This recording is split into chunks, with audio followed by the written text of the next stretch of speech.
Attention high school students, be aware you will be tasked to read The Great Gatsby during your high school years.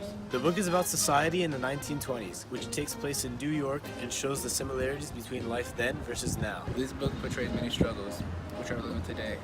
The one that we feel is more relevant to you is racism. Racism is definitely a prominent issue today.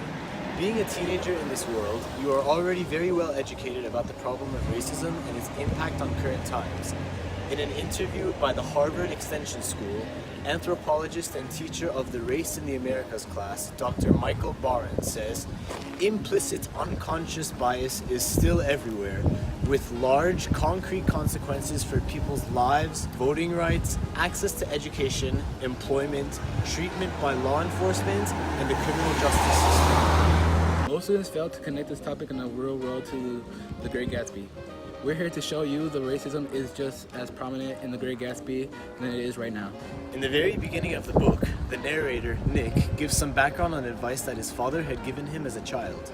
His father said, whenever you feel like criticizing anyone, just remember that all the people in this world haven't had the advantages that you've had. In the early 1900s, white people had many more advantages than any other races and were treated with the most respect. As for Nick, he grew up with more privileges than any other and is taught to not take advantage of his benefits. We soon go on to learn that one of the main characters, Tom, is racist. Nick is at the Buchanans for a visit, and during a conversation, Tom says that it's up to us, who are the dominant race, to watch out, or these other races will take control of things. This shows that white people at the time have more power over other races, and many white people enjoy their dominance. Later in the book, Tom addresses his thoughts on his wife, Daisy, to describe that she is crazy for wanting to be with Gatsby instead of him. He says, next they'll throw everything overboard and have intermarriage between black and white. At the time, intermarriage was very uncommon and illegal in most states. This goes to show just one more example of how racism is prominent in the book. Now we can clearly see that racism was prominent in the 1920s and it still continues to be an issue today.